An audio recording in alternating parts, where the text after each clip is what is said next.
Muy bien, ya. Ahora creo que se ve, chicos.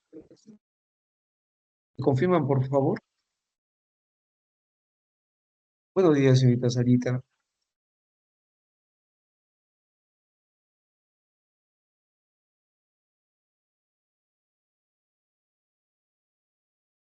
Sí, ya se ve. Ya, ok, muchas gracias. Ya, gracias, Luis. Ok, excelente.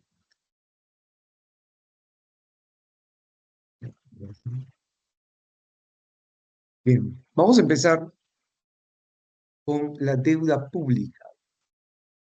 ¿Qué se entiende por deuda, chicos? A ver, cuando uno tiene una deuda, ¿qué significa? Una deuda personal, ¿no? ¿Mm? Has ido a un banco o le has dicho de repente a un amigo, oye, préstame 10 soles. O el banco, ¿no? La que te atiende en la plataforma, ¿no? El joven que está ahí en el banco. Joven, señorita, quisiera un préstamo de más o menos 100.000 soles. Y te dicen, no, toma, acá está. En el banco, bueno, tiene aprobada una línea, no quizá de 100.000, pero sí de 20.000. Ya, ya, ok, acepto. Y firmas un documento. O también con tu amigo, ¿no? De palabra. Amigo, mañana te devuelvo. Ahí está. Entonces, como que esa deuda se convierte en una obligación de pago. Y dentro de ellos existen ciertos elementos, ¿no? ¿Cuáles son los elementos? ¿Con quiénes están interactuando? Un acreedor, que sería el que tiene los recursos y el que cede esos recursos, y el deudor sería el que acepta un compromiso, ¿no? Se compromete a pagar bajo ciertas condiciones, ¿no? Un periodo de tiempo determinado, con intereses, ¿cierto? Y también aceptando el lugar de pago.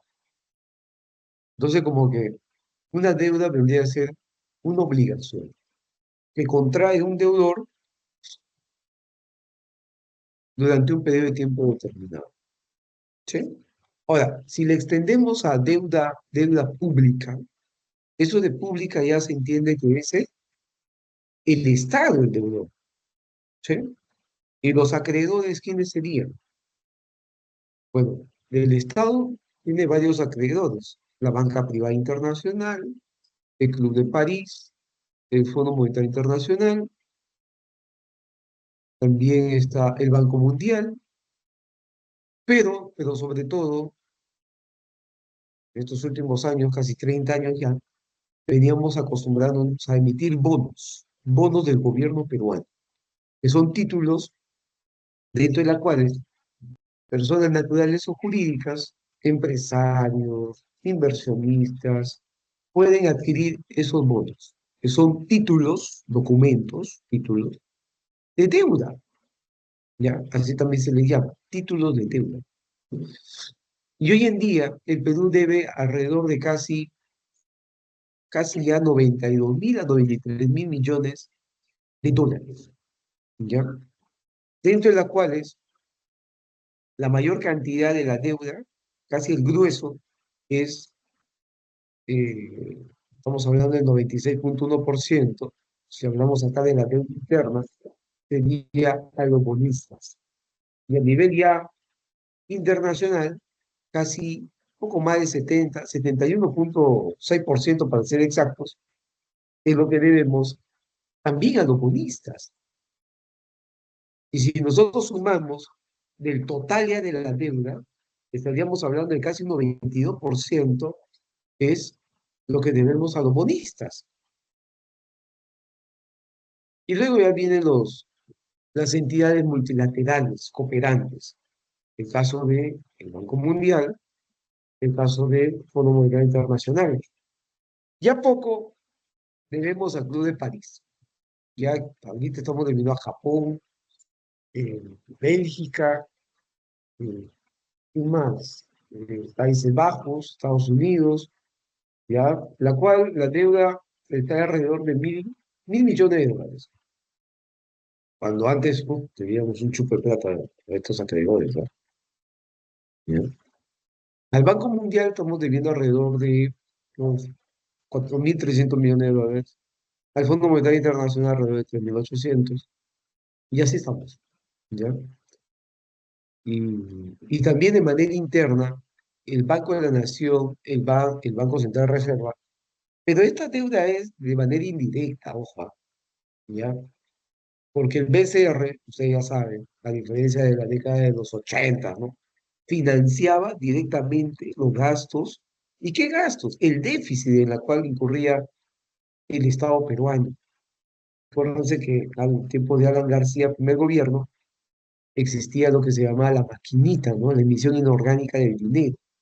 Hoy en día ya el BCR no puede financiar los gastos del Estado, ¿ya? Pero lo que sí puede hacer es comprar en el mercado secundario los títulos de deuda del Perú, pero en el mercado secundario, ojo, ya no es de manera directa, ya ni el mercado primario, el mercado secundario, ¿de acuerdo? Y también el Banco de la Nación. ¿Eh? Bien, ¿alguna pregunta hasta ahí? ¿Alguna duda, chicos? Ahora, si vemos, si nos comparamos con otros países, ¿qué país es el que más debe? Jesús, no, perdón, Luis. Luis me pregunta, ¿qué son títulos de deuda?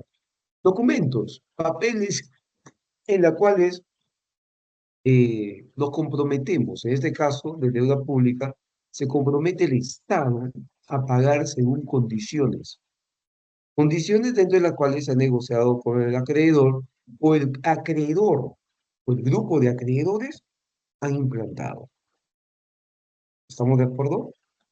Esos son títulos de deuda, documentos.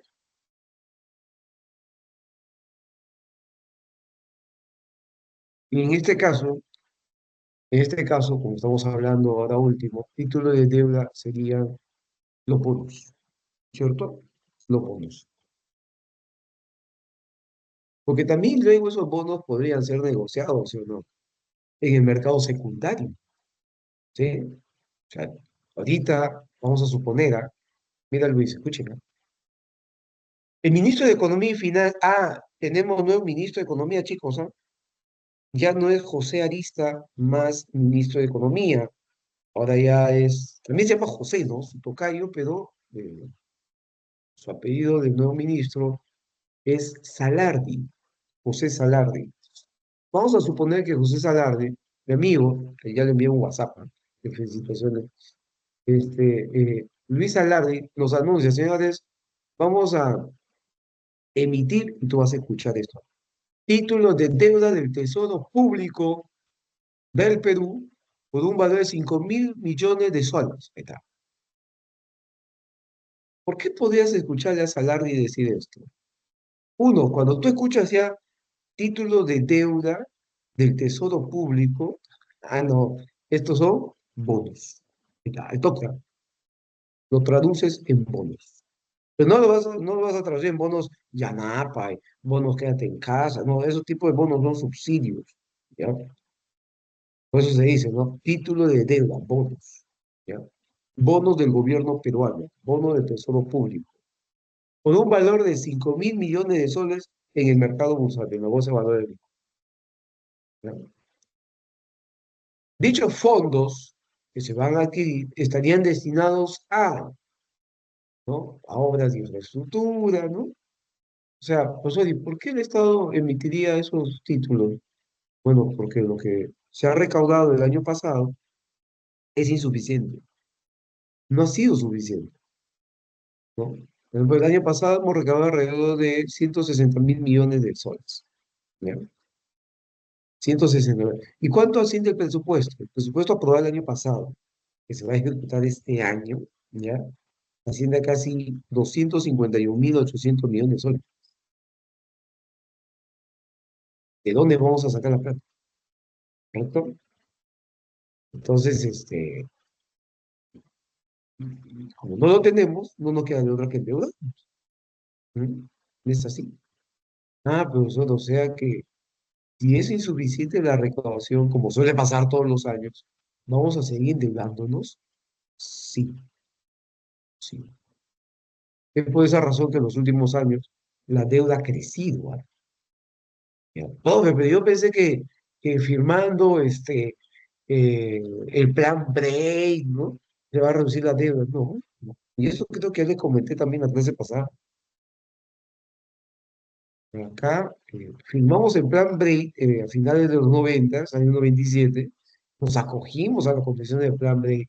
Nos exoneraron, ya nos condonaron el pago de la deuda, una parte que eran los intereses que se habían acumulado por el impago de los 80, ya que se redujo a casi el 45%, pero, pero a una tasa de interés flotante. O sea, según el escenario en el cual nos encontremos, la tasa de interés, los acreedores lo iban a subir.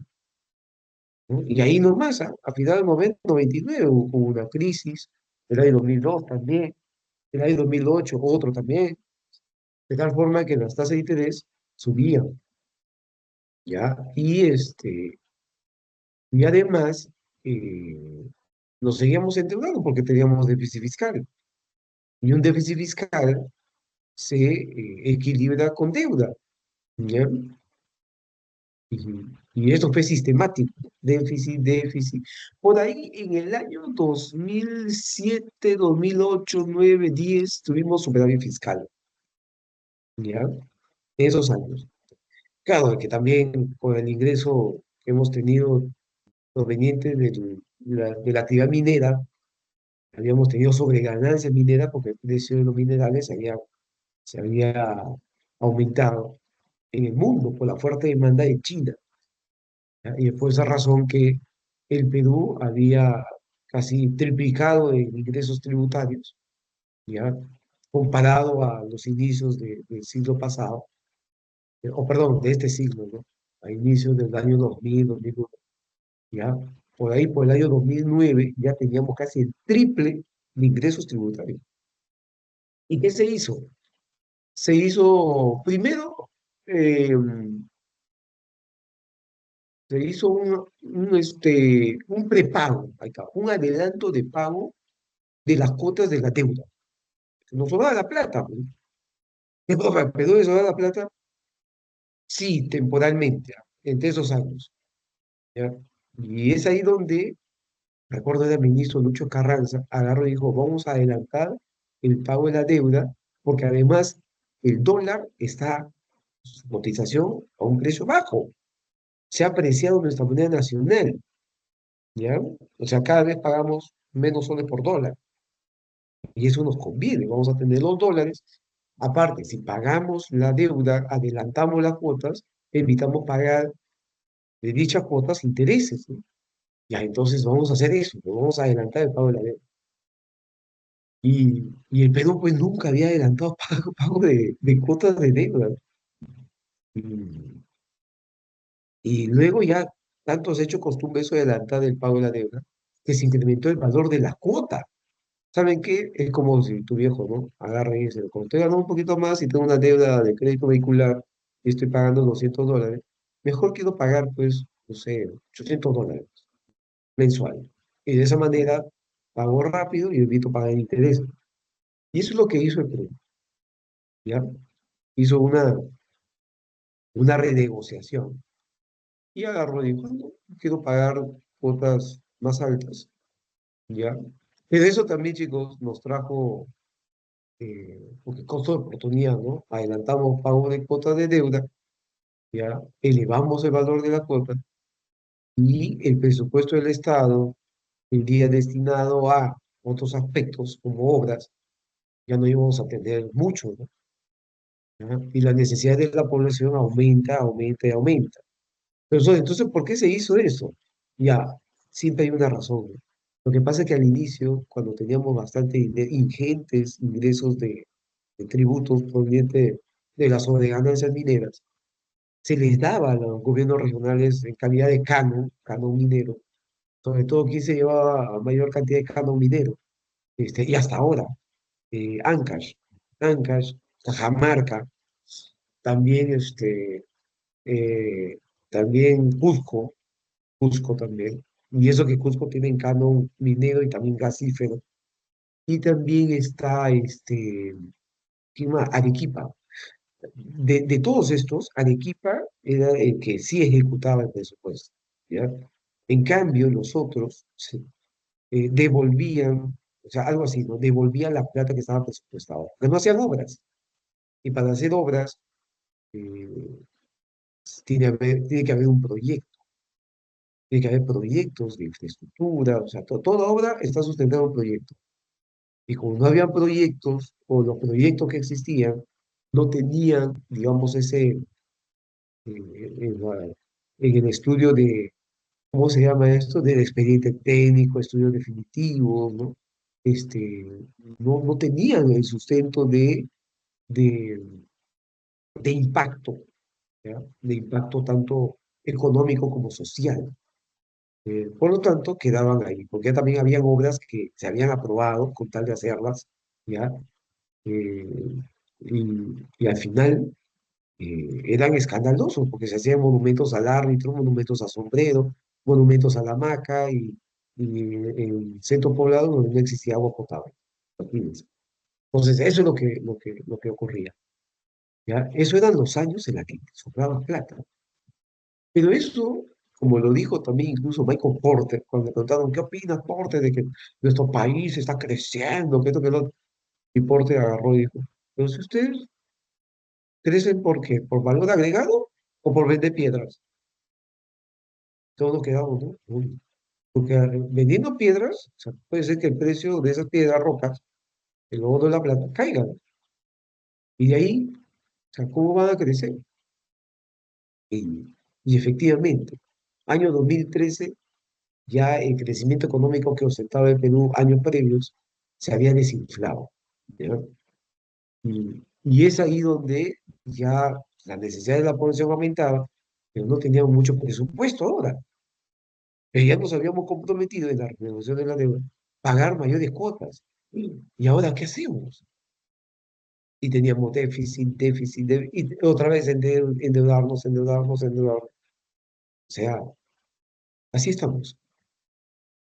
Y con una baja presión tributaria hoy en día tenemos, que está en torno al 14, 15%, ya pues, ¿qué se espera?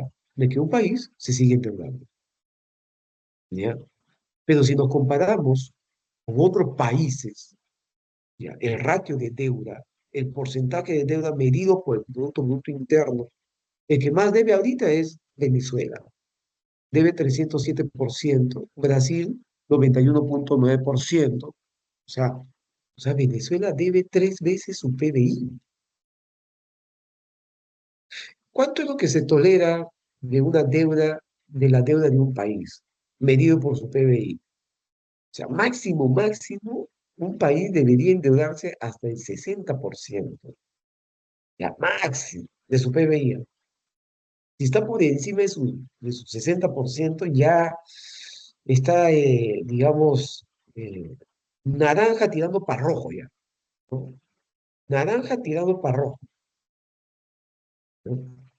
Más del 70% ya estás en rojo, pero más del 70% ya estás en rojo. Es como tener una fiebre de 41 grados, algo así, ¿no? Esta economía está enferma, algo que entra, hay que hacer un chequeo, ¿no? Eso significa.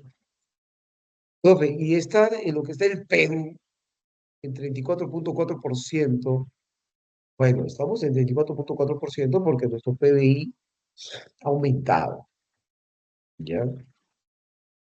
Ha aumentado también la deuda, ¿ya? Pero más creció la economía peruana. Y eso ha hecho de que, ustedes que son matemáticos, ¿no? Medido por el PBI, sea más bajo, ¿no? ¿De acuerdo? Sea más bajo. Ahora, eh, bueno, pues, o sea, estamos, ah, en términos económicos, como ratio de evaluación de deuda, ¿no estamos mal, no, profe? No. O sea, el Perú ahorita, en una situación de crisis, podríamos elevar nuestra deuda por encima del 40%, hasta 45%. Pero si es que lo necesitamos, no va a ser, a ver, nos vamos a endeudar por hobby, porque podemos endeudarnos y ya pues, y hay que pedir plata. O sea, no es así. Aunque algunos economistas, cuando entran al Ministerio de Economía o llegan a ser ministros, se ven tentados con eso.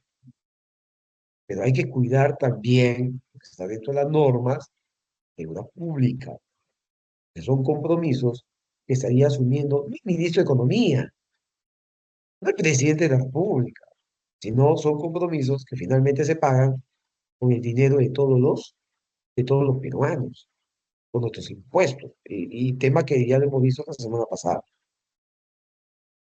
Hemos visto, ¿no? Pagamos impuesto a la renta, pagamos IGB, ya toda esa plata se va para pagar esto, ¿no?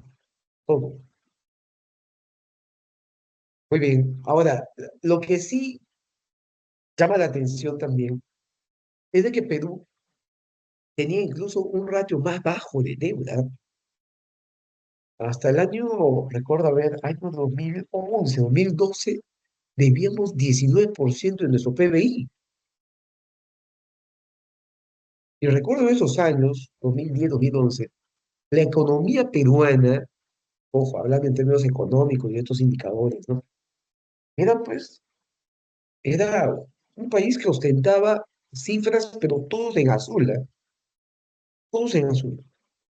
O sea, tenía un nivel, digamos, no sé, eh, de, de hemoglobina de casi 15. Ahí está, algo así, ¿no? Tú te vas al hospital, te hacen una de hemoglobina 15, ¿no? Estás en perfectas condiciones. Pero al menos esa señal das, ¿no? Correcto. Entonces, eh, teníamos 19% del PBI, teníamos una tasa de inflación de menos de 2%. Teníamos crecimiento en la recaudación tributaria. Nuestras reservas internacionales sumaron hasta ese año alrededor de 48.000 millones de dólares. ¿Y cuánto representaba? Representaba más del 35% del PBI del Perú en ese entonces, ¿ah? O sea, el Perú, desde donde lo veías, no estaba mal, ¿ah? No estaba mal. Tenía un buen perfil, digamos, ¿no? Pero pasan los años, porque también los presidentes, eh, muchas veces por responder de manera populista y atender también a esas miles de promesas que hacen durante sus campañas electorales, descuidan un poco esas cifras, ¿no? Sí, descuidan.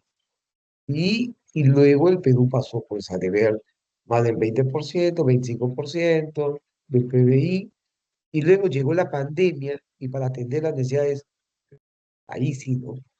Ahí sí no hay que escatimar nada. Ahí sí no importa que nos endeudemos. Podemos llegar hasta el 45, 50%, si es posible, pero con tal de atender las necesidades urgentes que tiene la población. Con hospitales COVID, temporales, contratando la cantidad de médicos que se pueda para atender a la población, comprando lo que se pueda también, ventiladores mecánicos, oxígeno, planta de oxígeno, lo que sea, ¿ya? Con tal de salvar la vida a nuestro pueblo, ¿ya? Y por esa razón, nuestra deuda se incrementó. De lo que estábamos en 28% antes de la COVID, 28% del PBI, hoy en día estamos en 30 a ver, pero de este 34,4 ya fue, ¿ah? Ahorita estamos alrededor de 36 para 37, ya estamos, ¿ah? Sí, sí, porque el año pasado tuvimos déficit, ya rompimos la regla fiscal de tener un déficit del 1%. Llegamos, si no me recuerdo, a 3,7%. Y el año pasado superamos el 4% del nivel de déficit fiscal, ¿ah? Entonces, ustedes saben que el déficit fiscal se salda con deuda, ¿ya? Así que tuvimos que endeudarnos más.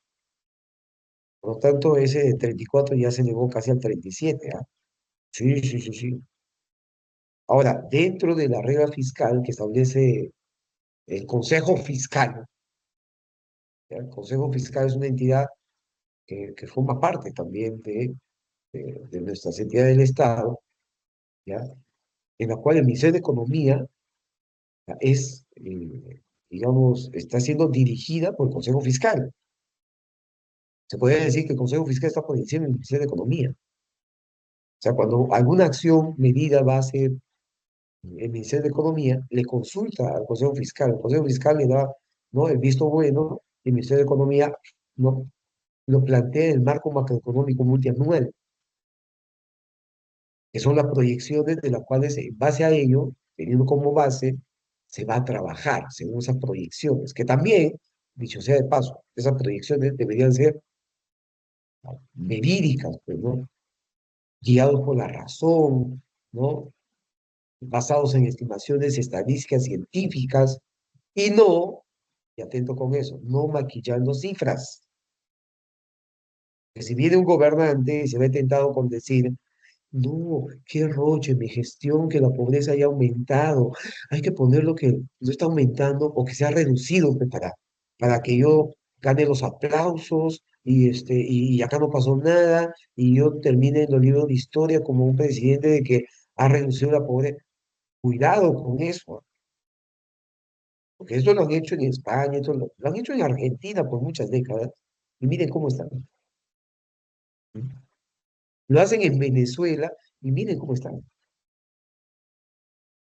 Eso de maquillar cifras es peligroso, ¿ya? Así que hay que sincerar las cifras. Si sinceramos las cifras, tenemos las cifras que sí se apegan a la realidad, ahí recién vamos a poder tomar medidas orientadas a paliar ese problema, a mitigar ese impacto. O por último, a realmente atender quienes realmente lo necesitan. Por eso es importante estos datos estadísticos, chicos, ¿sí? Ya, Los economistas, me van a perdonar, pero los economistas hablamos de cifras. Las cifras están ahí. Lo que nos dice la cifra, eso es, o tiene que ser. Acá no hay, no, lo que a mí me parece, no, porque las estadísticas, que está basado también en las ciencias, la economía, que es una ciencia, y si hacemos un análisis muy apegado a la ciencia, a lo que es lo científico, entonces vamos a tomar decisiones acertadas. ¿Sí? Bien. O sea, eso hay que ser enfático con ese tema de las cifras. Por eso también los economistas caemos bien aburridos, ¿ah? Su profe, muchas cifras estadísticas, su profe, de miles de millones de soles, ¿entiende? O sea, no entiendo yo esas cosas. Sí, pues, suena un poco así, ¿no? Pero si ya nos empapamos, nos enganchamos en esos temas, uf, es apasionante, chicos, ¿eh? Porque de ahí podemos hacer un estudio transversal, llegar a conclusiones, estimaciones, y es alucinante.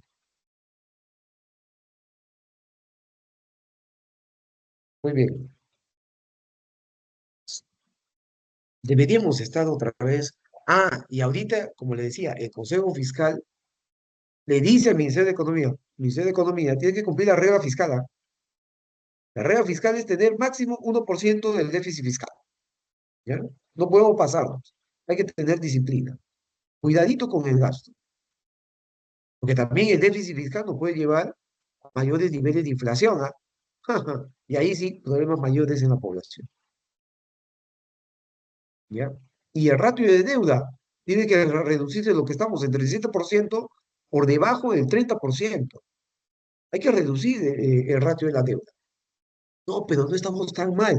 Sí, ya está bien, no estamos mal, pero teníamos que estar con una economía sólida, ya, robusta, para que cuando ocurran choques, no sé, choques de oferta, choques de demanda, o un choque externo negativo, se pueda, se pueda mitigar el impacto. No suframos como en algún momento histórico lo hemos padecido.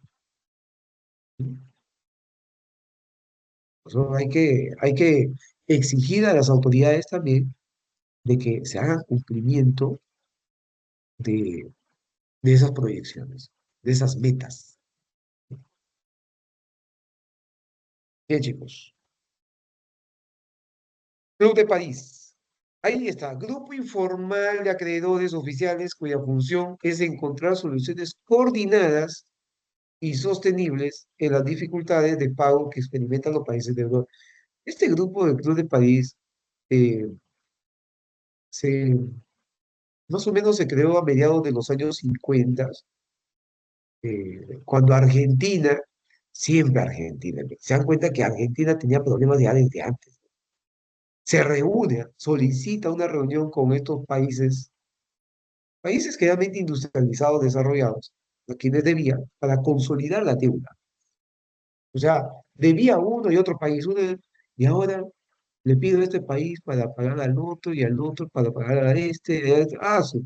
Ya, ¿saben qué? Mejor reunámonos, hay que consolidar la deuda. ¿Qué significa eso?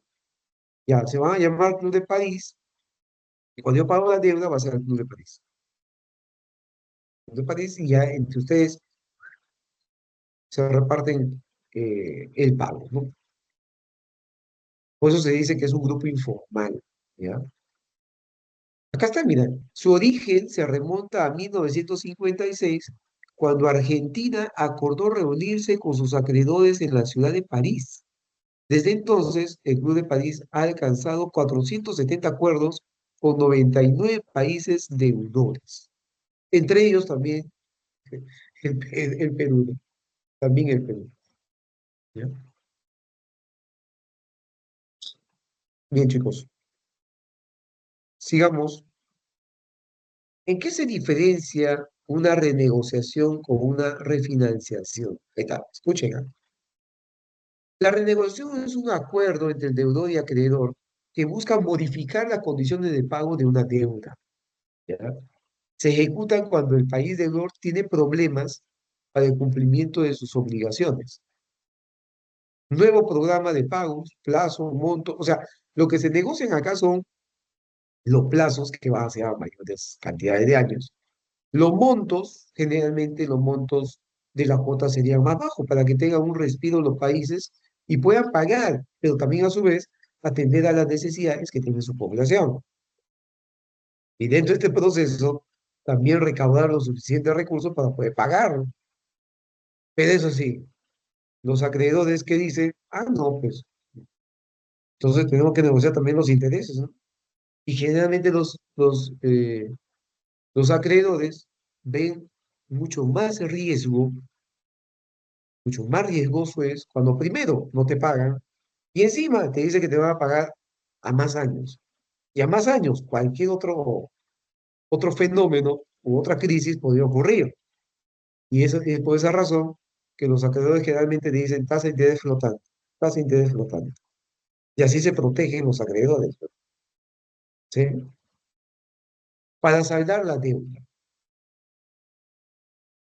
Está una imagen donde el tío Sam, ¿no? Le dice a todos, toma tu platita, llévatelo, llévatelo, ¿no? Con confianza. Uy, pero eso sí, después, ahí está la tasa de interés flotante, los intereses. Milei, el presidente argentino, confirma reunión con el FMI para renegociar la deuda que no puede pagar, pues, Argentina. ¿Cuánto debía Argentina? Decíamos, chicos, a ver. Argentina, ¿dónde está? Argentina, 74,4% de su PBI es deuda. Argentina tiene un PBI de casi 600 mil millones de dólares, ¿no? Estaríamos hablando un poco más del doble de lo que tiene el Perú, ¿no? Y debe también un chupo de plata. O sea, debe más, casi 5 veces más de lo que debe el Perú. ¿No?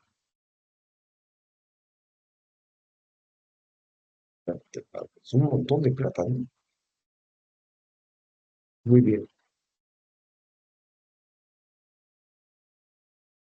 Eso es la renegociación. A ver, acreedores. ¿Quiénes son los acreedores de la Argentina en el Club de París? En porcentaje de deuda pendiente de pago al año 2021, Alemania es su principal acreedor del Club de París. Alemania le debe el 37% total de su deuda. Japón, Holanda, Países Bajos, España, Italia, Estados Unidos, Suiza, Francia y Canadá, ¿no? Que son generalmente los países, bueno, en cierta medida son acreedores, pero también a su vez son deudores. ¿Ah? Entonces, de estos países, ninguno de estos países que están acá tiene deuda, ¿no, profe? No, esos también tienen deuda. Profe, o sea, tienen deuda y también prestan. Claro, por supuesto, algunos se endeudan para prestar también. Me endeudo a 5% y luego lo presto al 20% y gano, o sea, no. Eso es lo que también hacen los países, ¿no? Solo que ellos sí pueden pagar sus deudas, con todo lo que producen, pueden pagar sus deudas. En cambio, en economías que no producen lo suficiente y cada vez aumenta tu población y esa población que aumenta pide más, tiene más necesidades, o sea, lógicamente que, y no produce lo suficiente, ¿sí? Ya con todo eso va a tener problemas, va a tener problemas. Y en eso se ha convertido, hoy por hoy, la Argentina.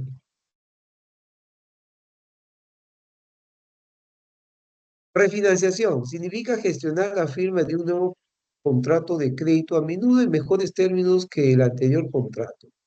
Este tipo de operaciones se ejecutan cuando el país deudor tiene un buen historial crediticio.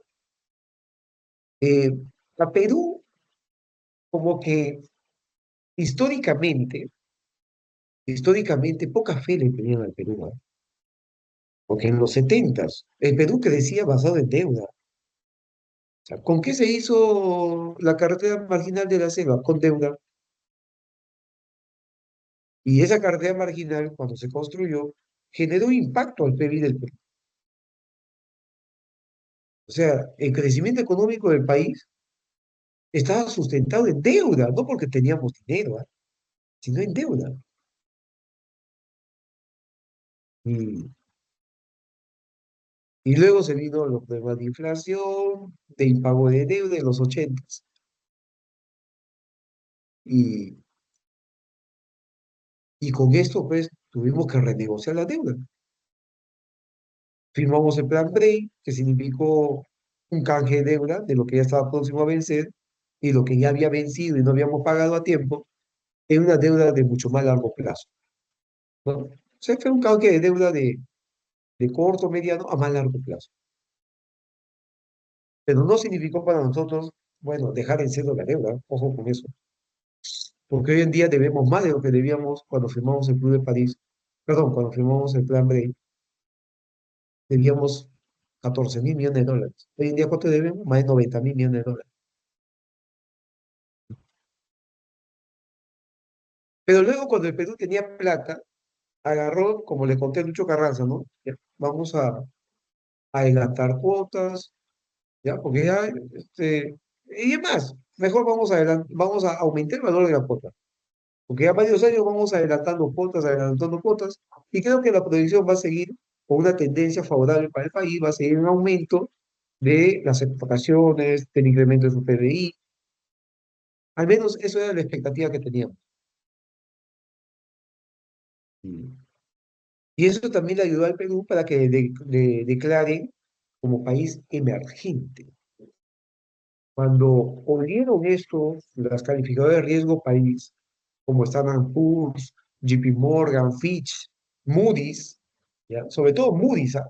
Cuando Moody's se pronuncia, los demás también como que decir, como que de esta calificadora la líder es Moody's, ¿ah? Moody's agarró y le puso como una nota 20 al Perú. El Perú es un buen pagador. Mira, el Perú en los últimos años ha estado pagando muy puntual, adelantó pagos de deuda y hizo prepagos de deuda. O sea, le va bien al Perú. Así que inviertan en el Perú, inviertan. Perú se ha convertido en una plaza atractiva para hacer negocios, compren sus bonos, Perú sí paga sus deudas. Hablando en términos de Juego de Tronos, ¿no? Perú es un Lannister en este momento. Así que confíen en el Perú. Y desde ahí le siguió Fitch, JP Morgan, Standard Poor's. También le dieron una calificación muy alta al Perú. Yo recuerdo, chicos, eh, cuando Moody's le da una calificación, hay un índice que le llaman índice de bonos de mercados emergentes, ¿ya? Que en inglés lo ponen sus siglas ENVI. ENVI, a ver, esto lo voy a poner, ¿ah? Por si acaso, ¿ah? Para que, no sé si de repente viene como pregunta examen, ya, ENVI. No quizás en la pre, ¿ah? No creo que venga en la pre, pero si viene el examen de admisión, por si acaso, chicos, ¿no? Aunque ustedes van a ingresar por la pre. ENVI. ¿Qué significa ENVI? Emerging Markets Bonds Index. ¿Qué significa eso? Índice de bonos de los mercados emergentes. ¿Ya? ¿Qué es la diferencia entre lo que pagan los bonos peruanos, ya, tasa de interés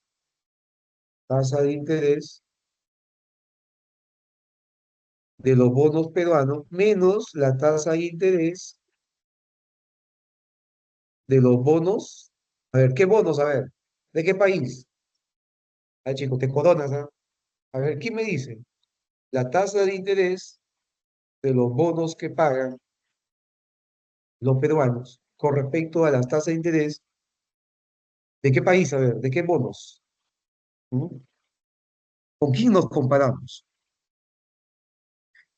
¿Cuál es el país que tiene menor tasa de sus bonos? Porque confían en que toda la vida siempre le van a pagar. Yo compro estos bonos porque sí o sí me paga este país. Este país, así tenga problemas, siempre va a pagar. De Estados Unidos. ¿No?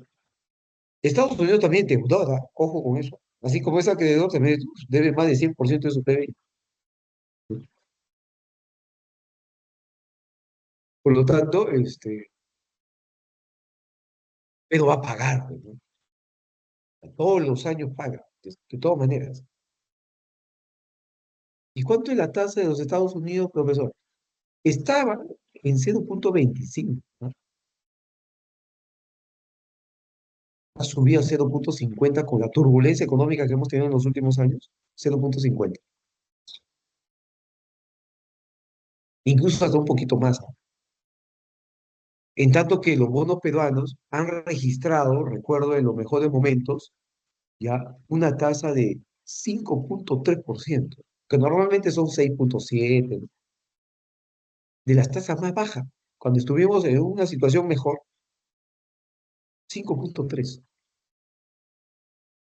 O sea, un nivel de deuda que, o sea, Perú decide, ¿no? ¿Cuánto es el valor del bono que estoy emitiendo? ¿Cuánto es la tasa de interés que voy a pagar? Ya no, FMI, yo no quiero tu plata. Banco Mundial, ya no quiero tu plata, ya. ¿A cuánto me vas a prestar? 8,5%, no, demasiado. Ahorita estoy emitiendo bonos con 5,3. Y la gente compra, los inversores del mundo compran. Y no solamente en dólares, sino también en soles, en moneda nacional.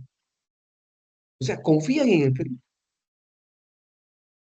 Recuerdo una vez el ex ministro de Economía, tiempo de Castillo, ¿cómo se llamaba este tío? Profesor de la Católica. Este, ay, me olvidé su nombre. Pedro Franque, ahí está, Pedro Franque, ya agarró y se fue al Congreso con bombos y platillos a anunciar: el Perú se ha endeudado por un valor de 6,2% de tasa de interés, por un monto de 15.000 millones no, 6.000 millones de soles, cuando la demanda era 23.000 millones de soles. Siguen confiando en el Perú. ¿Quién decía de que tiempo de Castillo nadie quería confiar en el Perú? Miren, están confiando en el Perú. Lo hacía. Y, y parece que su discurso era más político que técnico, ¿ah? Sí, porque era evidente, pero más político que técnico. Porque se ve y dijo, ¿quién dijo que no iban a confiar en el país con Castillo y todo lo demás? En ese momento yo agarré, me puse los dedos en el mentón y dije, ya, pero endeudarse tampoco no es. para hacer fiesta, ¿no? ¿No? Digo, ¿no? O sea, de que te hayas endeudado tampoco no es, o sea, lo máximo, ¿ah?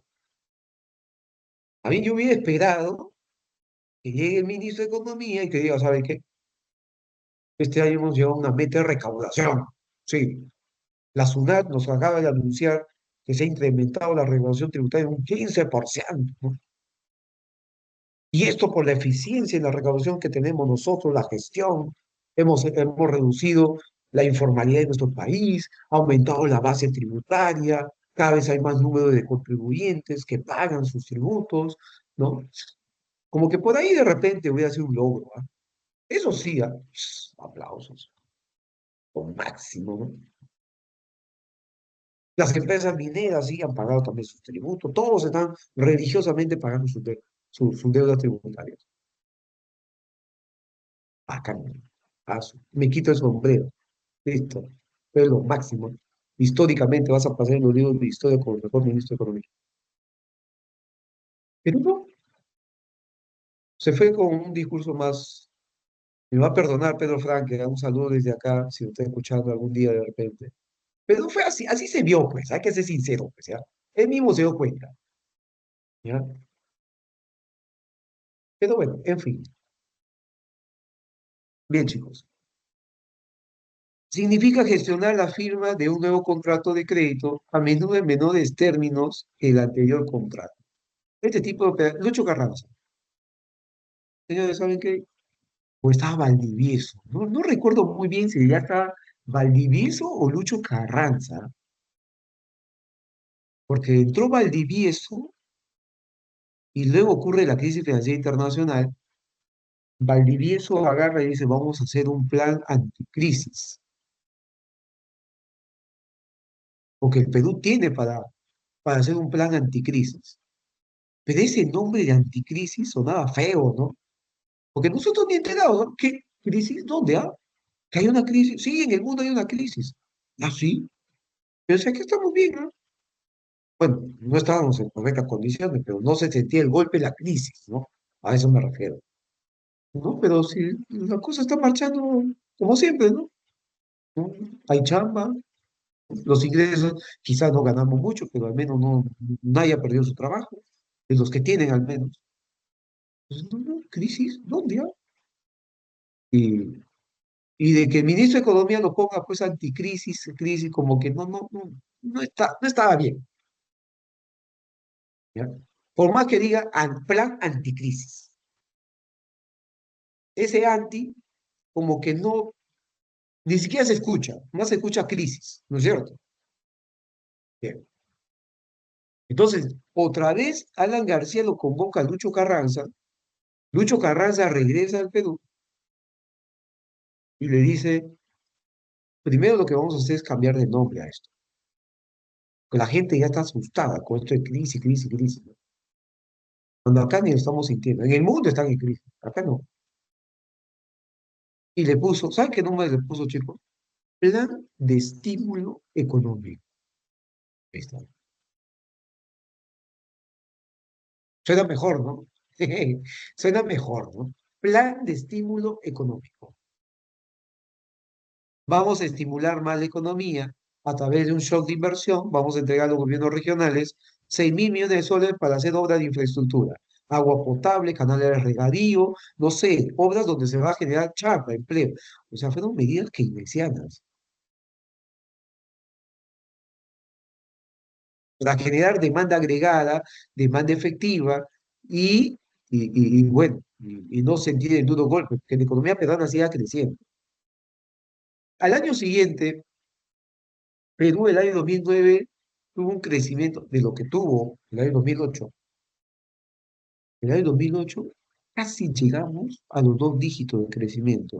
9,8% crecimos ese año. Un poquito más ya estábamos en el umbral acariciando los dos dígitos. Solo que la crisis financiera generó expectativas, eso sí, generó expectativas.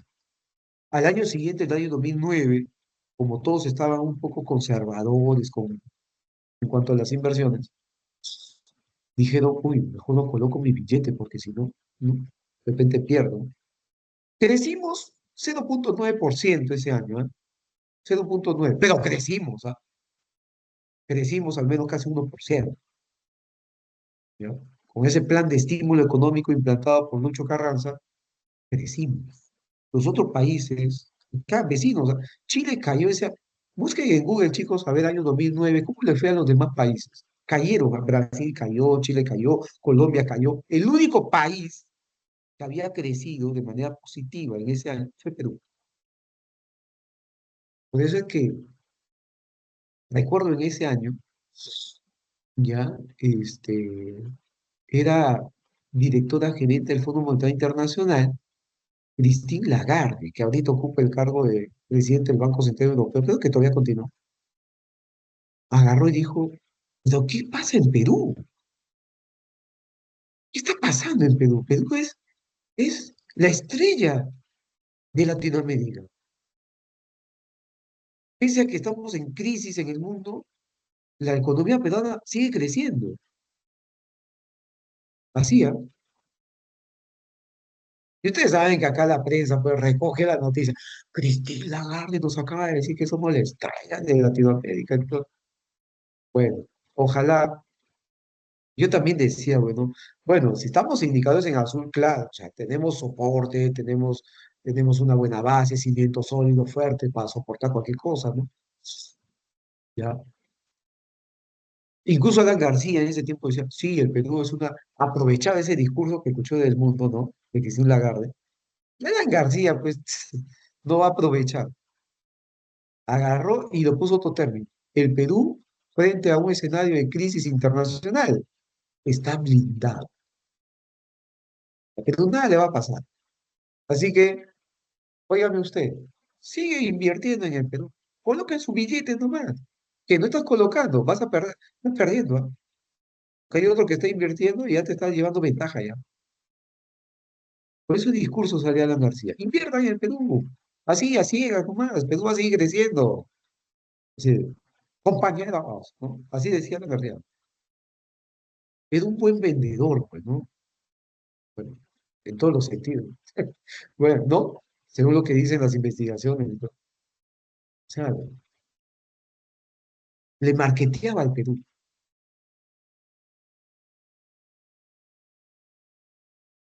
Y es por esa razón que nos recuperamos rápido, ¿ah? Porque al año siguiente crecimos 8%, el año 2010. El año 2011, 7,8, ¿no? O sea, que recuperamos la senda del crecimiento económico. Pero llega Humala como que no generó tantas expectativas. Y al final todo esto se desinfló, ¿ah? Porque el año 2013 apenas crecimos 3,6%. El año 2014, 2,3%. O sea, como que tuvimos una desaceleración económica, de la cual vamos a hablar en la siguiente sesión que tenemos indicadores macroeconómicos, ¿ya? Todavía la próxima clase. Eso lo vamos a dejar para la próxima sesión. Bien, chicos. ¿Alguna pregunta hasta ahí? Ya, entonces ya sabemos distinguir qué es una renegociación y qué es una refinanciación, ¿no? Empresas alistan fuertes refinanciaciones de deudas en el 2024, pero hay un problema. Compañías peruanas deberán amortizar obligaciones de 4.800. Así, en una refinanciación se le cambia, digamos, se tiene que pagar una parte, ¿ya? Y luego lo que resta ya se coloca en otros términos, ¿sí?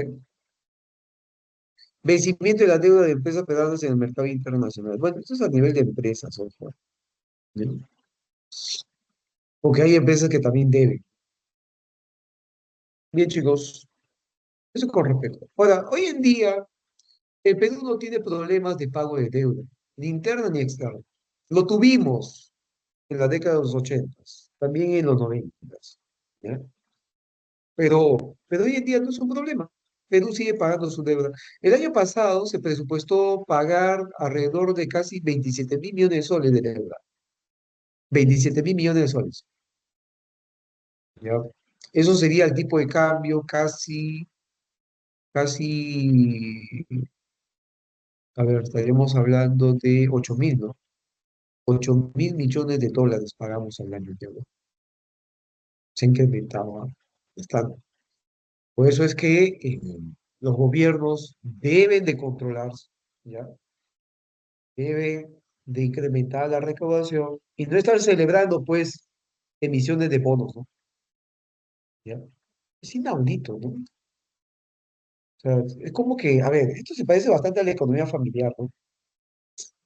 Llega tu viejo o tu viejita a tu casa y dice, hijo, bien, hemos logrado sacar préstamos del banco. Hemos logrado sacar préstamos del banco y estamos felices por eso. O sea, y vamos a celebrarlo, como si fuera un cumpleaños. No, no sería tanta celebración. Celebración sería, pues, ¿qué cosa, no? O sea, hijo, nos ascendieron en el trabajo, vamos a ganar un poquito más de plata, ¿no? Este, o de repente, qué sé yo, inauguramos un nuevo emprendimiento, ¿no? Eso sería celebración. O, o ya el hermano menor, ustedes, bueno, ¿no? Celebración también, ingresó a la universidad. O sea, nos estamos proyectando a tener mejores ingresos dentro de la familia, porque siempre se habla de ingresos familiares, ¿ah? Claro que hay ingresos personales, pero también ingresos de las familias, ¿no? Eso va sumado a los gastos del hogar más adelante. O sea, se alegran, ¿no? Ya tu hermano consiguió chamba, mira. O sea, se alegran. Eso sería celebración. Pero una deuda no, no le veo celebración. Bueno, causas. A ver, comercio internacional, chicos. Vamos a pasar a este siguiente tema. Comercio internacional. Eh, ¿Por qué comercian entre los países? ¿Qué es lo que buscan? ¿Qué es lo que logran? ¿Mm? ¿Qué es el comercio? Es el intercambio de mercancías entre un país y el resto del mundo.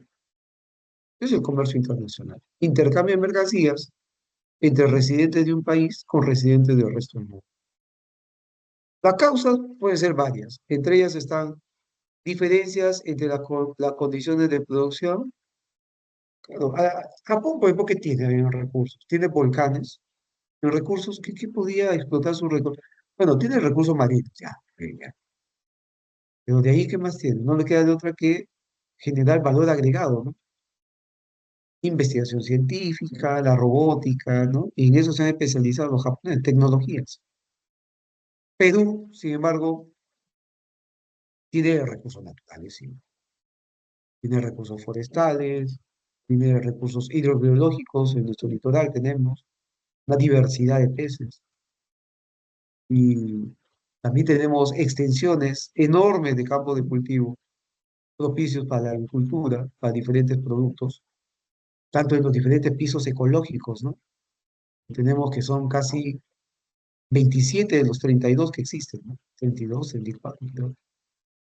Tenemos un clima adecuado, entonces como que, bueno, podríamos dedicarnos a estas actividades y generar excedentes además. Y si tenemos excedentes, lo exportamos al mundo, ¿no? Los países no se autoabastecen. Sí, así como podríamos tener excedentes en estos productos agrícolas, en minerales también, ¿no? Minerales, el cobre, ¿no? Somos un país cuprífero. Tenemos millones de toneladas métricas en reservas probadas, ¿ah? De cobre. Tenemos ahí Antamina, Toromocho, en Junín. Antamina está en Ancash. Las Bambas en Apurímac. Guajone, Quellaveco, allá en Moquegua. Toquepala en Tacna. Tenemos un montón, ¿no? De cobre. Tía Madrid en Arequipa. Y tenemos ahí excedentes. Pero lo que no tenemos es trigo. Trigo apenas producimos el 10% de lo que necesita la demanda interna. Por lo tanto, tenemos que traer de Canadá, de México, ¿de dónde más traemos? De Estados Unidos, Argentina. De ahí traemos el trigo. El 90%, o sea, restante, tenemos que importarlo. No somos un país petrolero, necesitamos energía. Un país sin energía, chicos, y acuérdense de esto. Cuando alguna vez ustedes, estoy seguro, de todo lo que estamos acá en el aula, ¿cuántos estamos conectados? 31, ¿no? 29. De los 29 conectados, al menos uno de ustedes, creo yo, va a ser una futura autoridad de gobierno. De repente director de un programa, de repente alcalde, regidor, ministro o presidente del país. Cuando lleguen a hacer ustedes eso, ¿ya? No se olviden de que un país sin energía no produce. Un país tiene que garantizar de que tiene energía, ¿ya?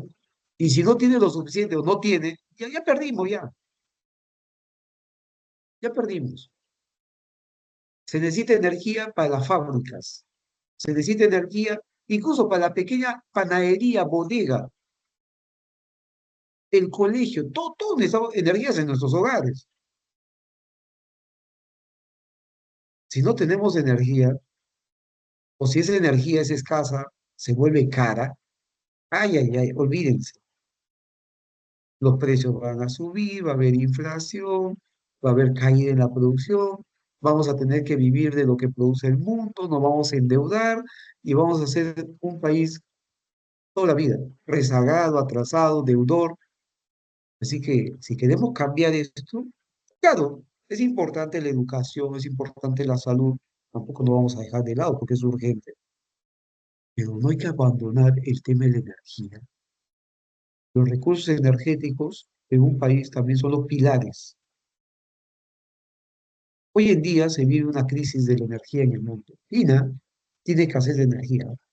Estados Unidos paga por energía cara. Perú, bueno, también paga caro porque obedece a precios internacionales. El petróleo. El que sí tiene energía un montón es Venezuela, lógicamente. Pero aún así, ellos también han ajustado sus precios de sus galones, ¿no? Porque antes incluso los regalaban, hoy en día están cobrando. Y allá en Venezuela, ustedes saben, pues, los venezolanos se quejan. Que yo está pagando, pero si la energía en mi hogar era gratis y ahora que voy a pagar, están locos estos. Ahora tienen que pagar. Bolivia se quedó sin energía. Es el país sudamericano con mayor cantidad de reservas en gas natural. Han dejado de explorar, su gas se le agotó y, ¿no? Perú tiene poco petróleo para los próximos 6 7 años nada más. No estamos explorando. Es más, y lo de lo poco que tenemos está ahí en el pozo, ni siquiera se extrae. Lote 192 de Loreto. Y gas natural tenemos, sí, pero tenemos ahí una perforación que ni se utiliza. Ni tampoco se ha masificado el gas a nivel de hogares, gas doméstico. Todavía falta, estamos apenas en el 80%. Falta todavía para llegar al 100%. Por ejemplo, a mi casa no llega el gas. Yo tengo que cargar mi balón o me lo traen, pues, me lo conecto. ¿Y a cuánto está el balón de gas? 60 soles, 55 soles. Conexión directa de gas. ¿Cuánto se paga? 11 soles, 18 soles, ¿no? Confirmen, ¿o no es así? O sea, con esa platita yo podría comprar medicina, medicamentos, o no sé, ¿no? Pero estoy pagando más por la energía. Un alumno me decía, profe, el trigo ya bajó de precio en el mundo, profe. Ya no está pues, como estaba, ¿no? El saco creo que estaba, ¿cuánto? $220. Ya bajó ya, profe. Otra vez regresó a los 40, $35. Y no bajó el precio del pan, profe, porque la panadería decía, aumentamos el precio del pan porque pues aumentó el precio del trigo. Pero ahora que bajó, que baje el precio del pan, profesor. Acuérdate, ¿ah? En economía, en los mercados funciona esto. Los precios son muy rígidos a la baja y muy flexibles a la alza. Cuando sube el precio, sí, los precios se disparan del pollo, ¿no? Del petróleo, del galón de combustible, ¿no? Ahora, cuando baje el precio del petróleo, bajan rápido el precio del combustible. Ahora, por la energía que utiliza la panadería, la energía ya que se incrementó en los últimos años, en los últimos 5 años, en lo sucesivo, mes a mes aumenta el recibo de energía. Y el panadero, ¿qué te dice? Ya, habrá bajado el precio del trigo, pero la energía estamos pagando un chupo de plata. Y no solamente la energía, también hemos aumentado los salarios a nuestros panaderos, porque están pidiendo también, no les alcanza su platito. Salario mínimo se ha incrementado, mira, a ver, 100 soles más, 105 soles más que tenemos que pagar. Los costos suben. ¿Mm? Aparte, el local, el dueño del local me ha subido el alquiler. ¿Mm? Así que ya olvídate de que el precio del pan va a bajar, olvídate. A mí lo que va a bajar es el peso del pan que te venden, porque lo que eran verdaderos panes antes, ¿ahora qué es? Un petit pan, ¿no? Lo que te venden. ¿No es así? ¿No? O sea, se ha reducido en volumen, ¿no? Los productos, la gran mayoría, para no subir mucho en sus precios, ¿no? Así estamos, chicos. Así que, conclusión, reflexionando, hay que pensar en energía, hay que pensar también en recursos energéticos. Muy bien.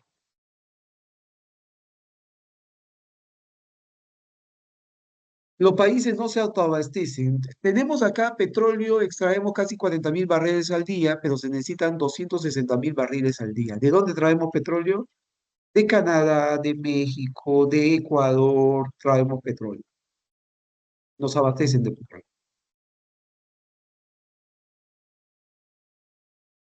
Profe, pero el petróleo se cotiza en el mercado mundial, ¿no? Sí, el petróleo es un commodity, acuérdate, ¿ah? ¿Qué son los commodities? En el mercado internacional, los commodities son mercancías que se cotizan, o sea, su precio se determina en el mercado mundial. ¿Quiénes son los que mandan en el precio del petróleo?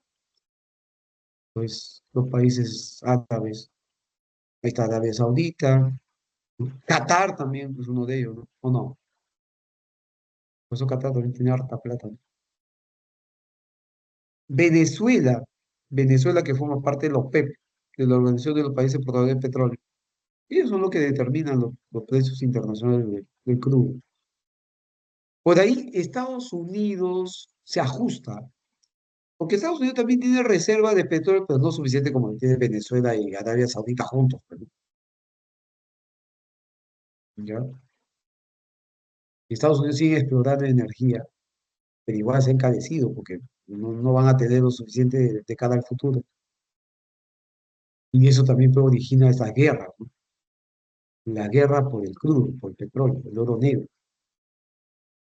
Costos diferenciados. Bueno, algunos países tienen ventajas porque sus costos son mínimos, son bajos, producen en serie, en gran escala, en masa, en grandes cantidades, y buscan colocar esa producción en otras economías. ¿Dónde colocamos estos automóviles cuyo costo es $4.500? ¿Dónde colocamos? ¿Dónde? Porque tenerlos en el almacén acá nos va a salir más caro, ¿eh?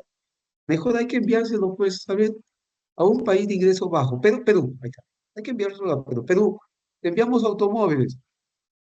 Ya, ¿y a cuánto nos van a vender?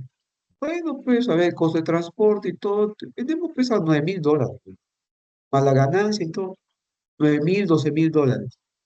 Ya, ya está bien. Y es más, ¿ah? Si ustedes nos aceptan un tratado de libre comercio, ya lo podemos vender más barato todavía, porque ya no pagarían aranceles. Ah, ya, entonces hay que hacer un tratado de libre comercio. Vehículos chinos, vehículos surcoreanos, vehículos japoneses, hoy en día ingresan más baratos, ¿no? Más baratos porque con bajo arancel.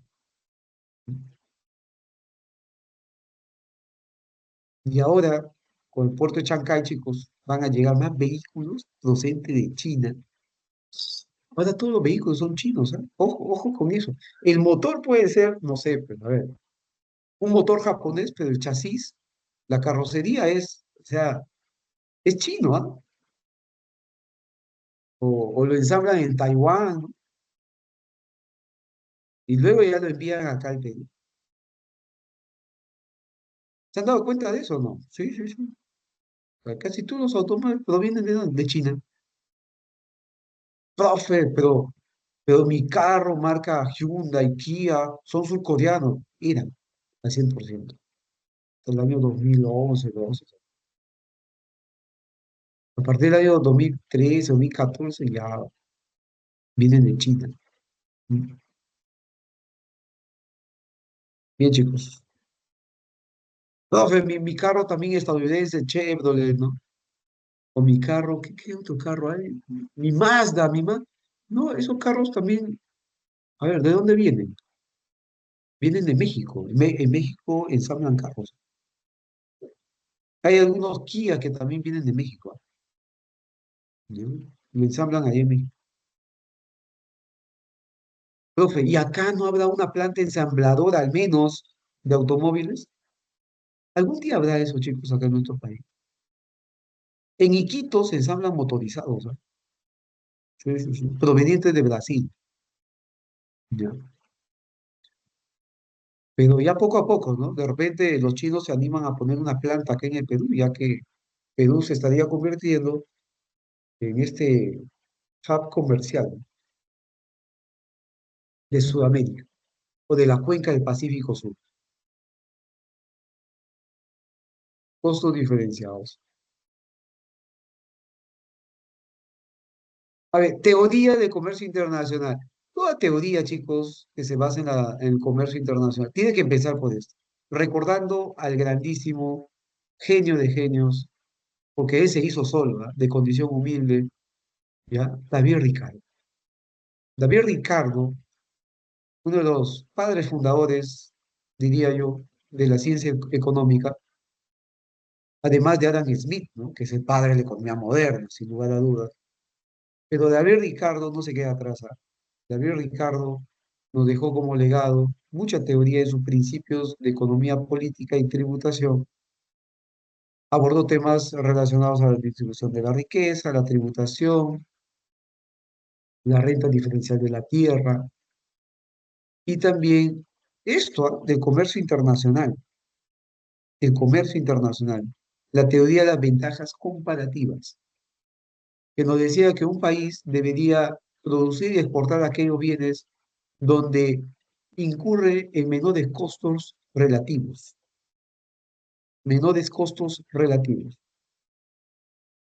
a la cual hoy en día se le conoce pues como costo de oportunidad. Ojo, ese término de costo de oportunidad fue introducido por von Wieser en la economía, un neoclásico, von Wieser, ¿ya? Pero previamente a von Wieser ya lo abordó David Ricardo, ¿ya? David, David Ricardo fue muy influyente en los neoclásicos, ojo. ¿Ah?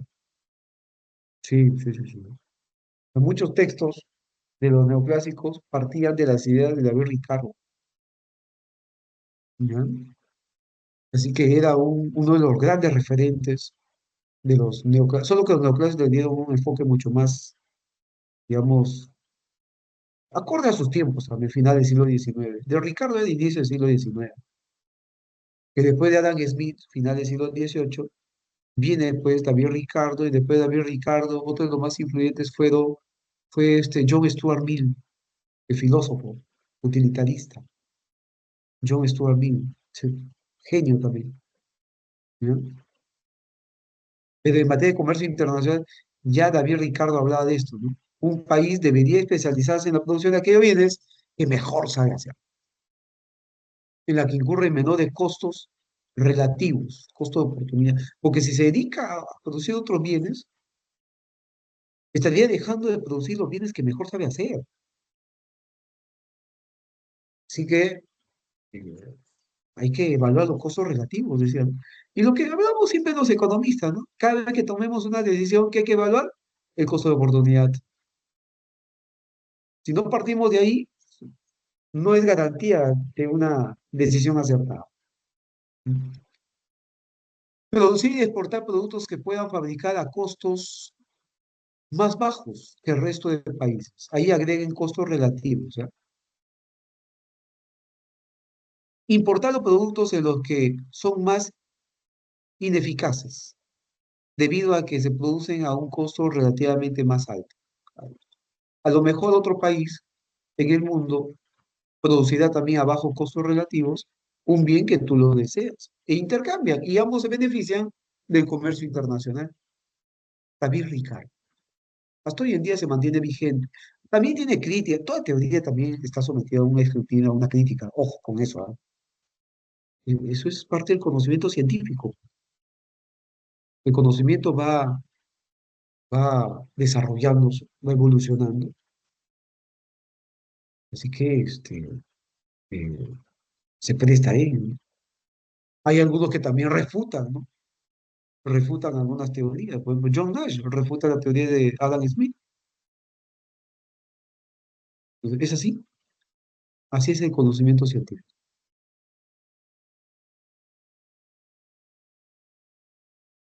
Por ejemplo, el Perú tiene ventajas comparativas en la producción de qué, a ver.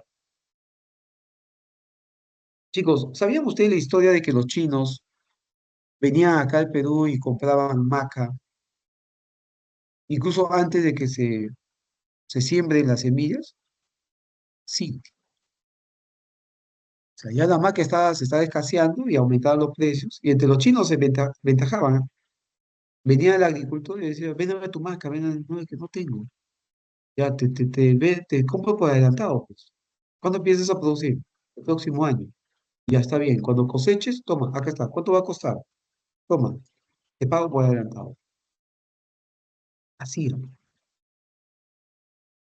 Y luego los chinos dijeron, ¿qué tanto le estamos comprando a Perú y caro toda la marca? Están locos, porque también los agricultores acá subieron el precio, pero incluso que se le pague, incluso se le está pagando por adelantado y quieren que se le pague más. Ah, no, ya. Entonces, ¿sabes qué? Hay que hacer algo bien bacán. Hay que comprar las semillas y esas semillas hay que traerlo acá y acá producimos, pues. Solucionado el asunto. Acá producimos más. Pregunta, los chinos, con la tecnología que tienen, ¿tendrán las mismas tierras que tenemos acá en el Perú? ¿El mismo clima? ¿Mm?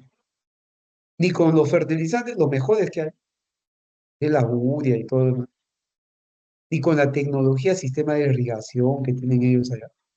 No han podido, lo han intentado, no han podido. Así que la maca peruana es la que dan ahora. Así que sigan comprando maca. Más bien, además, ¿ustedes para qué van a producir maca? Dedíquense a la producción de automóviles, no sé, pues, Nintendo, ¿no? Televisores, radios, equipos de sonido, ¿no? Es lo mejor que saben hacer ustedes, ¿eh? Celulares. En cambio, déjanos a nosotros ver con la producción agrícola, pues. Ah, pero eso sí, la papa sí crece, porque son diferentes variedades, en donde sea, ¿no, chicos? China produce casi 92 millones de toneladas al año de papa. Es el principal productor de papa, ¿ya?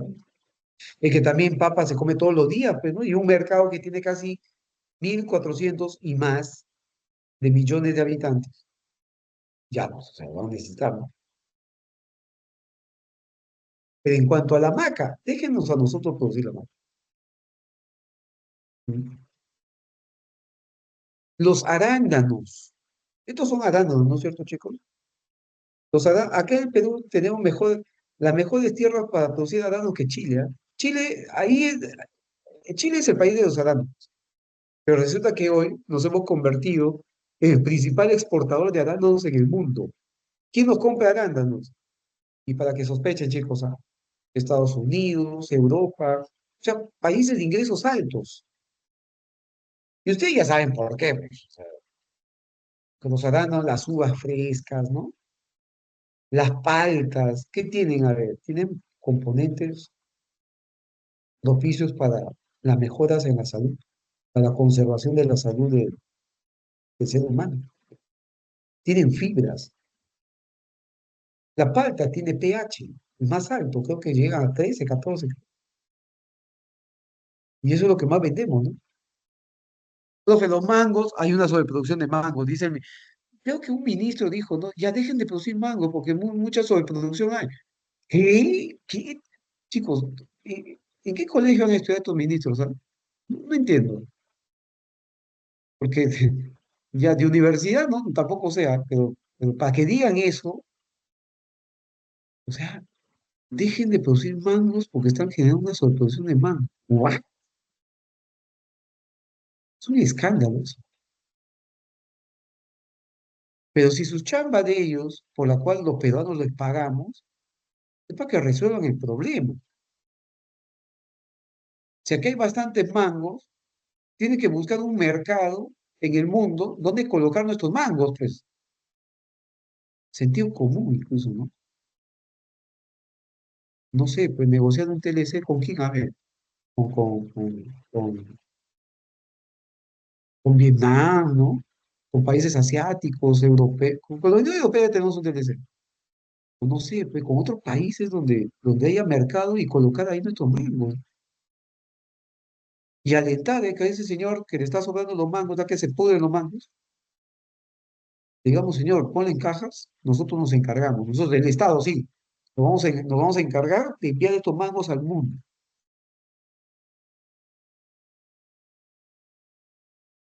Es así, así es como tiene que ser. Profe, no que los mercados, no, no, no, no. Principio de la economía, los mercados suelen ser un buen mecanismo para organizar la actividad económica, ¿cierto? Pero cuando ocurren estas cosas, el Estado se tiene que hacer presente, ojo, tampoco hay que caer en radicalismo de que a lo Milei, ¿no? Mi desprecio por el Estado es absoluto, no, no. ¿Y qué hace ahí como presidente? ¿No? Entonces, lo que tiene que hacer el Estado es corregir lo que el mercado no puede corregir. Eso es lo que tiene que hacer el Estado. Entonces, se hace presente y dice, ¿sabe qué, señor? Nosotros vamos a encargarnos de buscar mercados. Ustedes funcionan en base a mercados. Nosotros le encontramos el mercado. Una vez encontrado el mercado, ustedes lo venden. O sea, el Estado tiene que generar las condiciones para que ese mercado se acerque a la eficiencia. Por eso, siguiente principio de la economía, los gobiernos algunas veces, no siempre tampoco, algunas veces pueden mejorar los resultados del mercado. Es otro principio. Otro principio de la economía relacionado a este tema. El comercio puede mejorar el bienestar de todos. Siguiente principio. El comercio puede mejorar el bienestar de todos. Esto basado en lo que nos decía David Ricardo. Es así, chicos. O sea, tampoco no hay que ser ortodoxos en decir, no, no, no, libre mercado a los Milei, ¿no? Porque ya Milei también se ha moderado, ¿no? Era muy extremadamente radical, ya estando en la presidencia, se da cuenta también, ¿no? Es más, siempre lo sabía, siempre lo supo, ¿ah? Solo que cuando son candidatos, tienen que tener un discurso para ganar elecciones, lógicamente, ¿no? Entonces,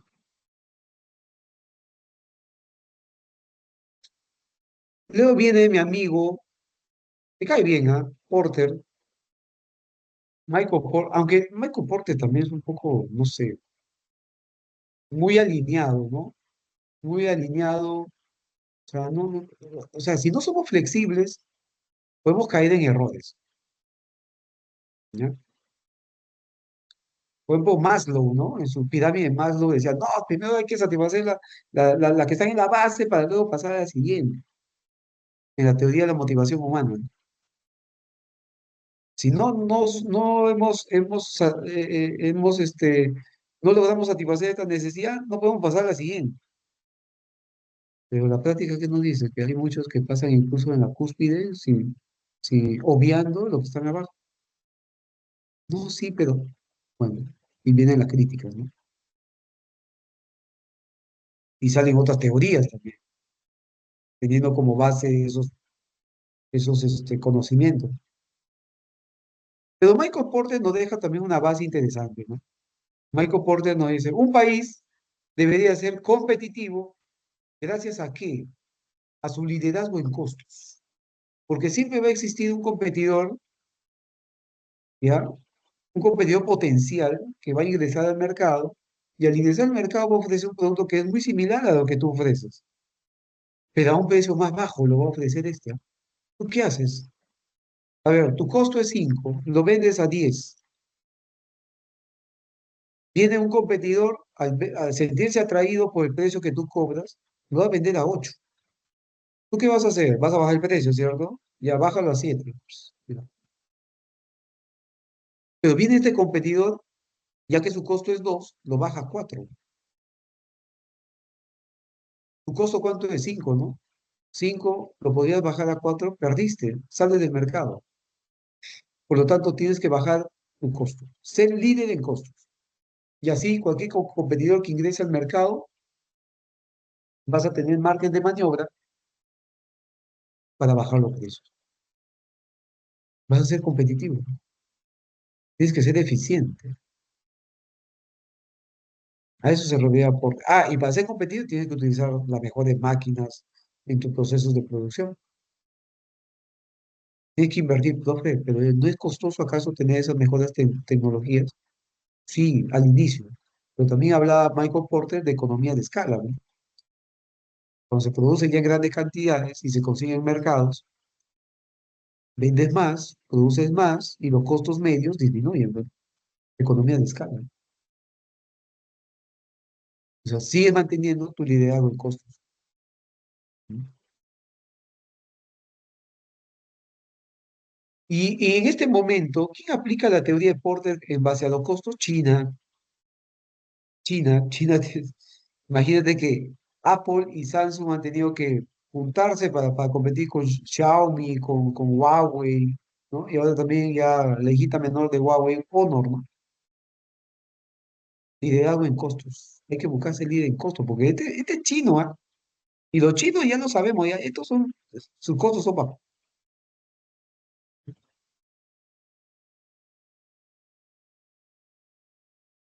Bien. Acá dice, plantea la necesidad de producir no solo tomando en cuenta los costos bajos, sino la calidad del producirlo. Ah, o sea, tú no vas a sacrificar la calidad por los costos, ¿ah? Hay que conservar la calidad del producto. Y además, sacar productos innovadores. Hay que apostar por la innovación, ¿eh? Porque el país que no saca productos nuevos o mejorados, o empresa que no mejora su producto, ni tampoco saca nuevos productos, ya perdió ya. Esto le ocurrió a Blockbuster, ¿no? Blockbuster desaparecida. Una pena, ¿no?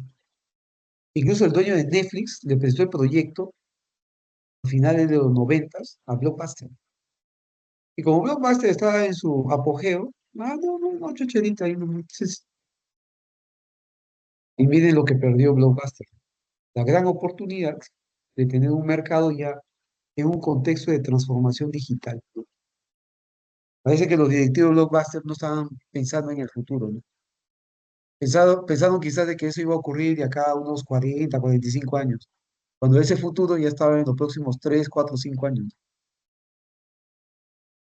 Y luego tenemos, ¿qué otra empresa? Nokia también, Motorola, Sony Ericsson, BlackBerry, BlackBerry, Yahoo como buscador en la web. También perdieron por no innovar. Es así. Ahora, en el mercado de automóviles, ahorita se están fusionando, ¿ah? ¿Quién se acaba de fusionar? Este, ¿Qué marcas? Las que han caído en ventas últimamente. Está por un lado Honda y Nissan. Sí, Honda y Nissan acaban de firmar un contrato para hacer sinergias, pues, con respecto a los costos. Ya que los chinos están ahorita con bajos costos, ¿qué hacemos? Nissan Y también, ¿qué más le dije? Y también Honda. Es que son estas marcas los que se han quedado con el diseño, ¿no? No, se rehúsan, o sea, temen el cambio de diseño, ¿ya?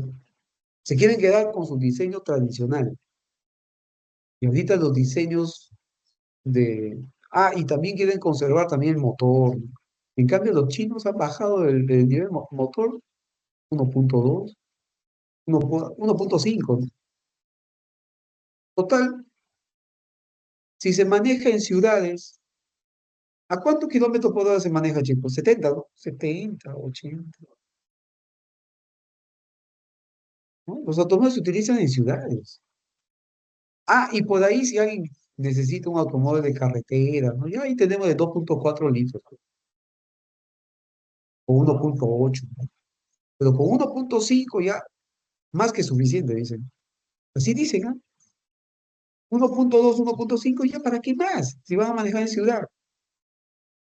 Entre 50 y 70 kilómetros por hora. Y si se mete por ahí una avenida, una autopista, ya 90 kilómetros por hora es suficiente. Resiste el motor. Pero los Honda y Nissan, pues, que se han caracterizado por ser maquinazos, ¿no? Maquinones, ¿ah? Sobre todo Nissan, buenos fierros y todo. Entonces, como que ya hay que ajustarnos, pues, ¿no?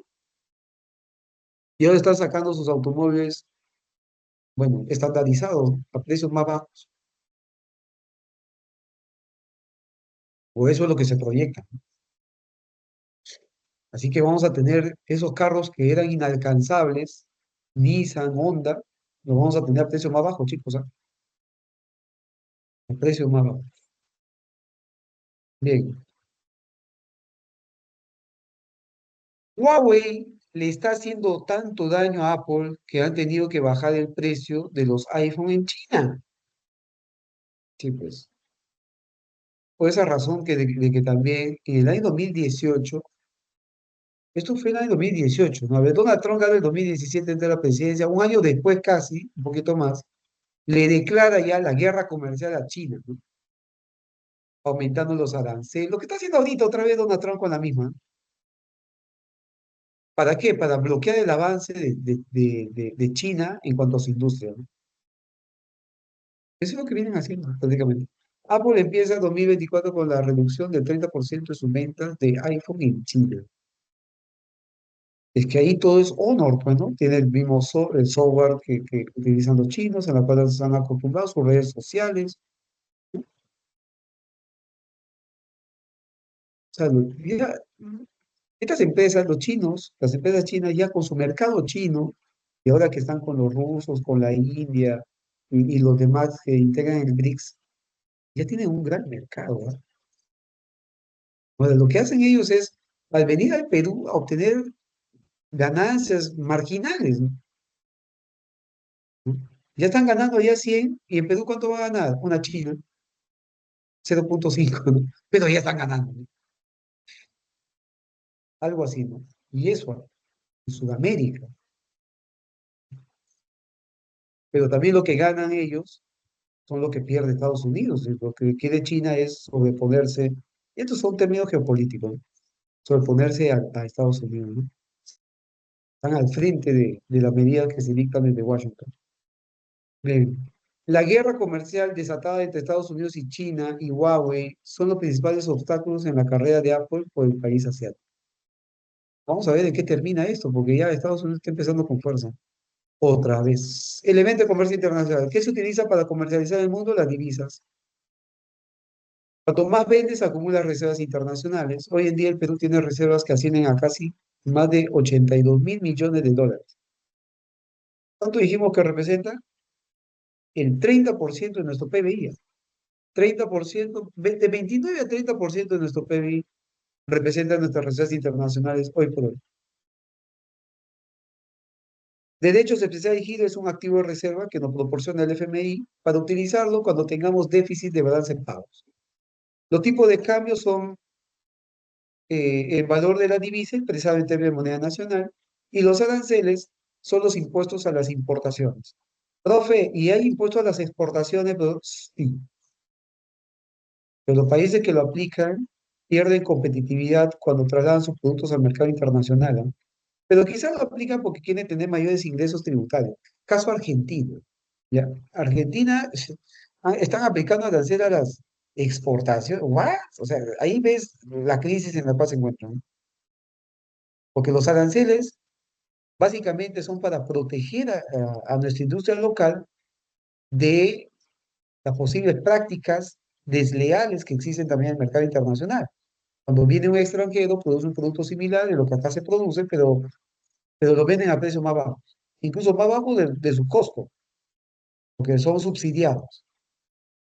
Sí, a veces sus gobiernos les subsidian, ¿ya? Y es por eso que vienen a ofrecer a precios más bajos. Ya, eso es una competencia desleal. Y ante eso, ¿qué es lo que se hace? Dos cosas. Se elevan los aranceles para que los productos compitan en igualdad de condiciones y se hace también la demanda a la OMC, a la Organización Mundial de Comercio, que es el regulador del comercio internacional, porque eso no está permitido. No está permitido.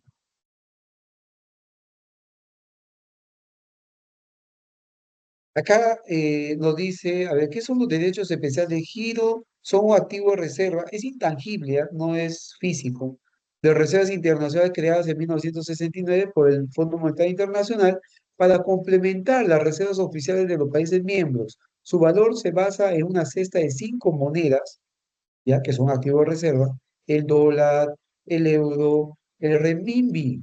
Renminbi, ¿qué es el renminbi? La moneda china, pues, ¿no? El yuan, como lo llaman allá, que yuan significa moneda del pueblo, ¿ya?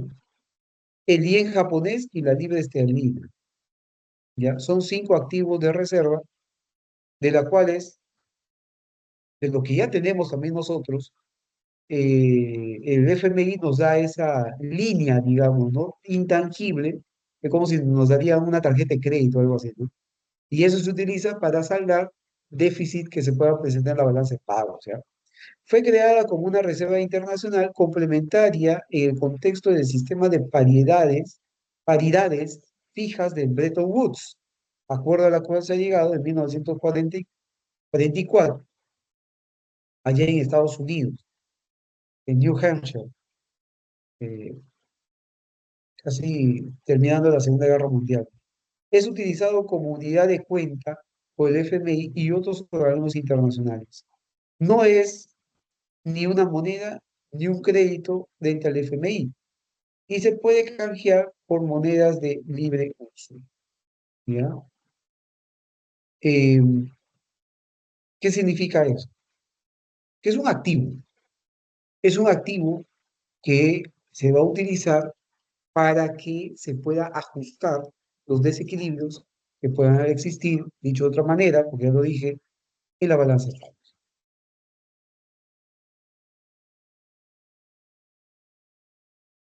OMC, ¿qué es la OMC? El Organismo Mundial, la Organización Mundial de Comercio, dijimos que es el ente regulador de comercio internacional y se creó en 1995, siendo el antecedente de la OMC el GATT, ¿ya? El GATT, que se había formado en 1947 en la Conferencia de La Habana, que las rondas de negociación del GATT, si bien es cierto, eran acuerdos, pero no se respetaban. Tampoco estaban obligados a respetarlo porque no era un acuerdo vinculante, ya siendo una de las más importantes las rondas de Uruguay de 1986 y la del 94, que tampoco prosperó, ¿ya? Eso de la nación más favorecida, de también los principios de la nación más favorecida, o sea, de los aranceles que sean los más bajos que se cobran, no se llegaba a un acuerdo vinculante. Y hasta que la ONU se pronuncia y dice, ah, no, teniendo como base los acuerdos que se han fijado en el GATT, ¿y qué es el GATT? Es el acrónimo en inglés de General Agreement on Tariff and Trade, que es en la traducción Acuerdo General sobre Aranceles y Comercio, ya eh, y eran pues acuerdos que no se respetaban por todos los países. Pero ya cuando se instala la OMC, los países que firman, que se acogen a esos términos, ahora sí, pues están obligados. Y entre ellos ya hay varios países que están adheridos, ¿ya? Bien, chicos. Ahora, la pregunta es, profesor, y acá en las exportaciones, ¿qué tipo de productos nosotros exportamos? Acá están. Eso se va a registrar en la balanza de pagos, en la balanza comercial. Tenemos, por ejemplo, productos tradicionales y no tradicionales. Los tradicionales son aquellos que son materias primas, extraídos de la naturaleza y vendidos como tal. Los minerales, por ejemplo. Aparte de los minerales, también siendo el cobre el más importante. Está también la plata, el zinc, aluminio, estaño, molibdeno. También están los productos agrícolas. De los productos agrícolas está el café, el cacao, ¿ya? Y también el azúcar, caña de azúcar, aunque en menor medida la caña de azúcar. Y también, ¿qué más? Em, los hidrocarburos, gas, gas y petróleo. Bueno, pues si petróleo no tenemos. Lo que pasa es que es un tema geográfico, ¿no? Como están en frontera, se intercambian, ¿sí? Y también, los productos no tradicionales destacan las uvas frescas, los arándanos, ya son productos de mayor valor agregado. En cambio, las materias primas tienen bajo valor agregado, ¿no? ¿Perdón?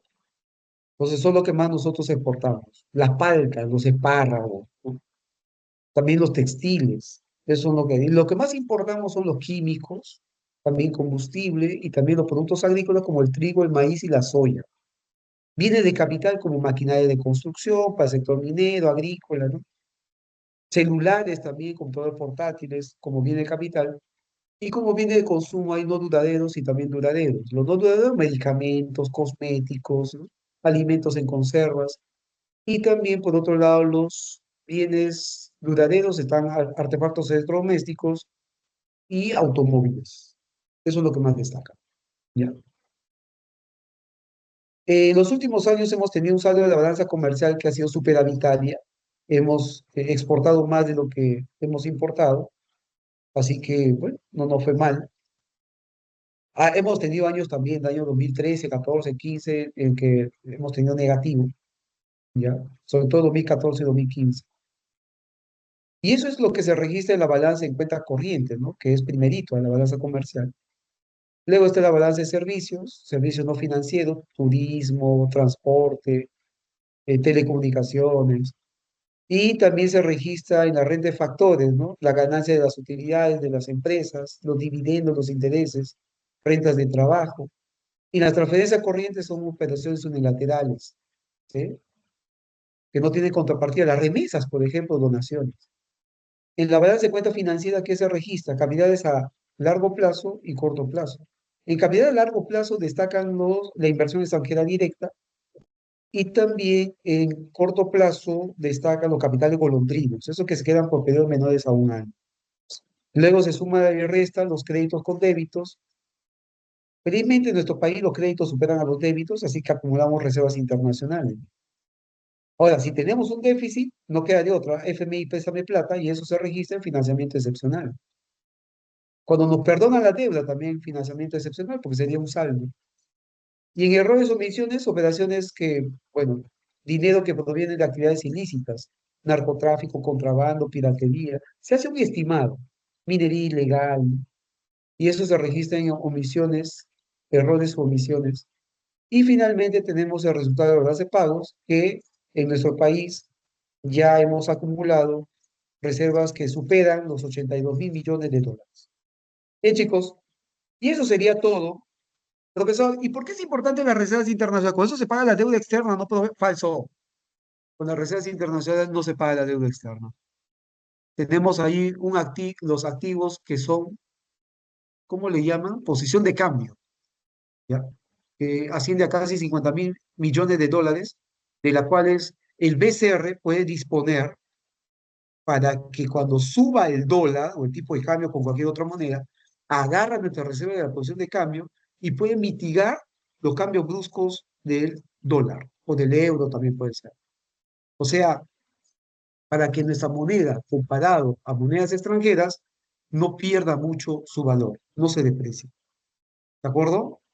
Entonces, pues es importante tener reservas internacionales porque permite afrontar bloques externos negativos que puedan vulnerar la economía del país. ¿Sí? Bien, chicos, disculpen por los minutitos y este tema ha sido muy extenso, ya hay mucho que hablar y de las cuales si hay alguna pregunta con respecto a lo que está en el material, ustedes van a cotejar sus claves y me lo hacen saber la próxima semana. Ha sido un gusto estar con ustedes. Que tengan un excelente día, chicos. Gracias por su gentil atención. Nos vemos. Cuídense. Chao, chao.